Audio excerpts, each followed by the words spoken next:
All right, let's see how this works. So, as you can see, I'm not in my home studio. I'm right now in Las Vegas attending a conference, and that's what it looks like. I'll show you in a moment what exactly it looks like. But let's talk about the markets because last week all major indices finished lower. No, the week higher. But this week is statistically a slower week. So we have also several banks reporting earnings. So markets could move. What will happen and how does this affect our position? So welcome to Coffee with Markus and Mark. And today is Tuesday, January 16th. Yesterday, markets were closed in observation of Martin Luther King Day. And today in this show, we are going to talk to you about what's happening in the markets and how we are trading it. And yeah, in a makeshift studio here in Las Vegas, let me actually show you what exactly this makeshift studio looks like. And then we'll talk about the markets. Let me see. I should be able to click on there you go. So this is what it looks like, as you can see right in front of me using the camera. I think it looks good, Mark, right? This works. Yeah, I would say so. Okay. Love it. Anyhow. So with that said, let's talk about last week. So now 10 out of 11 weeks positive, finishing last week positive. And a nice way, even though, like you said, Friday things were a bit mixed. Dow finished slightly lower. S&P just barely hung on to a gain. So a little bit mixed on Friday, but overall the week was positive. But today, a little bit of a different story. Yeah, if you look at today at a 5 minute chart, I mean, a little bit all over the place, trying to figure out what's happening here. At first, we were opening lower, pushing lower. Then we're actually filling the gap, moving up towards Friday's closing price. And then now down again. And I mean, basically for no reason. Well, a little bit of a reason because we had one report coming out this morning. We did. And so yesterday markets closed for the holiday, and today Empire State Manufacturing coming in lower than expected. So that potentially moving the markets a little. And if we look at a 5 minute chart of the even S&P Marcus, it did look like there was a minor, actually, the most of the selling came after the market opened, so there really was it was a non-event, to be Yeah, honest. well, it was kind of a non-event because if you think about it, this week the big one will be core retail sales. That's a Yeah. big one tomorrow. That's coming out, and you see, I've set my computer already on this brutal Pacific time, so 5:30 a.m. Pacific time, which is 9:30. Is that correct? No, 8:30. 8:30 8:30 Eastern Eastern, time. 5:30 Pacific. Yep. Yeah, that's where it come out. And that's kind of also the only big report this week, other than on Friday, the preliminary University of Michigan consumer sentiment. But in terms of an economic reports, I think tomorrow will be the big day. Sure. This week, the focus will be on retail sales, in my opinion, and also bank earnings or earnings in general. But we do have some Fed members talking too, and I saw that Fed member Christopher Waller, he had made comments during a speech in Washington D.C. saying that when the time is right to begin lowering rates, I believe it can and should be lowered methodically and carefully.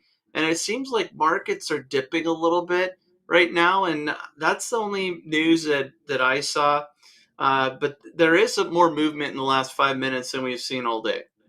Yeah, we see that especially right now, the 10-year yields are spiking. They have been trading around 4%, above 4%, below 4% this morning, and now moving decisively up.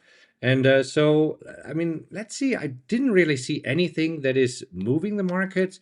Also, looking at the Fed fund futures here, we see that traders are still surprisingly, I mean, I need to zoom in here a little bit, but traders surprisingly still are expecting the Fed to lower rates as early as March. I mean, I don't know about this. We have been very skeptical about this, but that's right now priced into the Fed funds futures.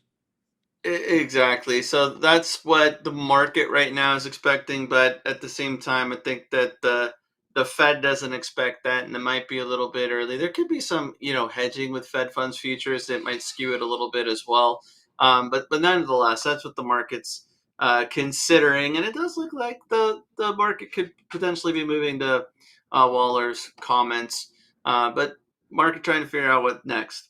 Yeah, a little bit all over the place. And in terms of earnings, I mean, this week a little bit gets a little bit busier with earnings. I mean, most notably, this morning we had Morgan Stanley, Goldman Sachs, and PNC reporting earnings. Tomorrow we have Charles Schwab, U.S. Bancorp, Citizens Financial. So we still have discover a lot of banks reporting earnings right now, and it's kind of a mixed bag if you look at the heat map here. It is, and I saw it like it's super early in earnings season, but I saw that according to FactSet, uh, approximately 30 companies of the S&P 500 have reported fourth quarter earnings, and so far 78% have beaten earnings expectations. But the earnings reactions this morning mostly negative, although Goldman Sachs led the way higher. Yeah, Goldman Sachs higher here. Other than this, if we also look at the banks that reported early earnings last week, JP Morgan down, Bank of America down, Wells Fargo down, Citigroup down. I mean, all of these, they were already reported on Friday. Morgan Stanley down 3.7%, Charles Schwab down. So, I mean, right now, doesn't seem that the markets like what they are hearing here from banks. I would agree. You can't argue there. So, Morgan Stanley reporting this morning, and definitely taking a hit. Yeah, so we can take a quick look here at Morgan Stanley, and we see that right now down 3.5% because they missed earnings. Did you look into this? It was mainly a surprise here in earnings, not in revenue. Yeah, I'm not making what they expected, what analysts expected. So, um, interesting. It wasn't that bad at first, but it definitely continued to slide. Yeah. Right. One interesting thing I found for this week, you see, Bespoke has actually posted something on on X that the S&P performance during the MLK week, that's this week, the shortened week, is usually slightly down. So as you can see, it's up only 38% of the time. 60% of the time, this week will be a week where we are finishing lower, and the median is lower by 0.3%. I found this quite interesting, don't you think? That is interesting. So, if the market closed today for the week, it would be right there at the Yeah, median. right. Yeah, although I mean, you blink and the markets have changed already because we are really seesawing here, up and down and up and down. Look at this. I mean, right now we had this move lower after Waller comments, now pulling back. I mean, right now down 0.3%, and if we blink again in a few minutes, it might be down 0.5%, or it might be pushing towards break even. Definitely trying to figure out what comes next here, and it looks like a little volatility picking up. So, where do you think we're headed from here today, Marcus? Ugh, I don't know. Still trying to wake up here on this ungodly time zone. I know that it's 8 o'clock, but this morning we already had our mastermind call, so I got up at 5:30, which is something that you pretty much do every day. I'm still trying to get used to this. It's So all I right, can't Mark. tell you right now. I It's mean, all right. I kind of feel exactly like the market. I mean, I'm just feeling that I'm ding donging like this here through my suite. Ding donging is an official trading term for those of you not familiar with the comment It or the seems so. phrase. It is now. It is now. All right. Let's take a look at a few trades. So first of all, let's take a look at our positions, and then also we did have some more WTF trades this morning. Super interesting here. We did. So, which you want to look at CSIQ first? Yeah, let's do this because that's where it gets interesting. We've been talking about CSIQ, and let's just switch to a 6 month chart. So we have been talking about potentially flying a rescue mission somewhere between 20 and 21, and I mean, CSIQ really reacts to interest rates, and when there was the talk about possibly lowering interest rates, it rallied all the way up to 27. Now that Fed officials say it will be higher for longer, it has been pulling back. So I mean, right now we are both interested in flying a rescue mission at around 21. Exactly, and there was some nice premium earlier this morning. We made lows around 9:50, 9:55 Eastern time, and then we were looking at it, considering it with our mastermind group, and then it started to rally. But now looks like we're pulling back to session lows. We'll see it. We'll see if we could get through these session lows and maybe even more premium. Originally, we were looking at maybe 30 cents at that 21 put. Yeah, but so we'll see. I mean, right now, interested in flying a rescue mission there. NEE, on the other hand, I mean, earlier today it was up. Let's see. Right now it's down 1%, but it was up earlier, still hanging in there, although it is right now kissing this trend line. And look at this, almost a little hook in the trend line that we need to draw there. But we'll see. This is kind of like the S&P 500 stuck. I mean, the S&P 500 is stuck if we go back there for just a quick moment and go on a daily chart before we go back to our positions here. We see that we are kind of trapped between 4,700 and 4,800. And that's pretty much what we're seeing right now also in NEE. Not really moving, just being trapped here, and we're waiting for a breakout to the upside. Exactly. All right. UPS, I did have the UPS calls at 160 that expired worthless on Friday.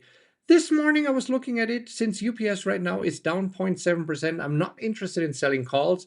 Overall, the idea here is that we sell calls on up days, but we can take a quick look here and see what the 160 call would yield. Yeah, right now it's a little bit low if we are zooming in here. You see that I would get 21%, and I'm looking for at least 30% annualized. So probably have to wait a little bit and see if UPS can pull a little bit higher. But also UPS just hanging in there, kind of stuck in this range here as well. Which works out great for you, not so great for me since I needed to move a little bit higher. But right now, no adjustment to my call selling strategy, and I'm sitting tight. Yeah. All right, let's hop over to WTF trades. And this morning, two WTF trades that popped up.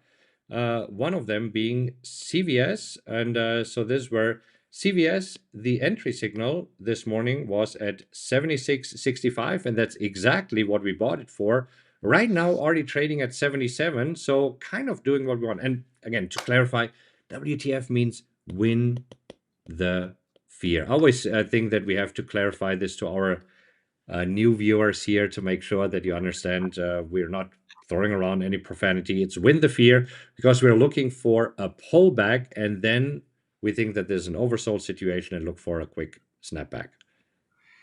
Exactly. So far, that one working out nicely, and WFC, the other one that popped up on the scanner.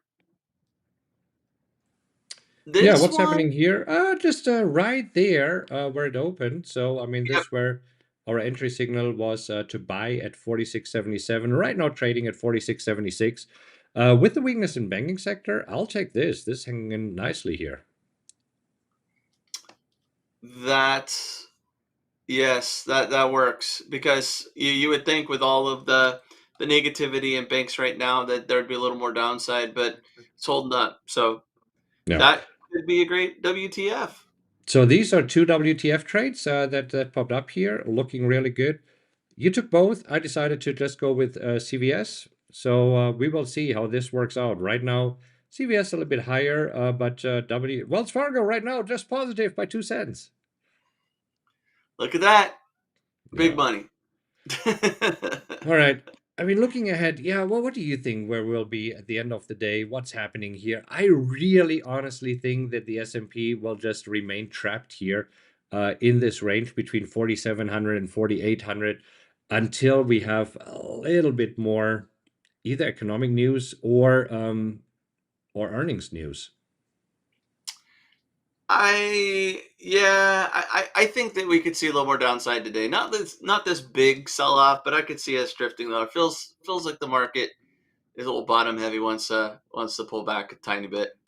Yeah, I'm looking ahead of next week. So next week we have the core PCE price index again, but that's next Friday. And then we have also the advanced GDP on Thursday. So that's kind of a long time without any economic reports. So I think that right now the focus will probably be on earnings analysis. Still a little bit light this week, but as you can see, picking up. So last week we had 8 of the most important stocks reporting, this week 23, and then we're getting into full swing here of earnings season with 67 next week, 81. So this is where we might see a little bit more movement. But right now it's really, what did we coin the phrase, ding-donging along here? It's a ding dong day. It's a ding-dong day. It's a ding-dong day. Well, Yep. okay, with that said, I kind of feel I need another coffee. Yeah, you do. You do. Vegas. I do this. Hey, I hope that you're enjoying it, even when we're doing it here from the road. And with that said, give us a like. Really appreciate all the likes for setting up your mobile studio. If you like my mobile studio, give us a like. And please feel free to share this video with anybody who might find this super helpful. And now I have to somehow, somewhere, find the button where I can end this live stream. And I Hey, don't know before where you that do that, is. Marcus, happy trading, everybody. Absolutely. I still don't know where it is. Okay. Well, this will be fun. It should have been popping up here.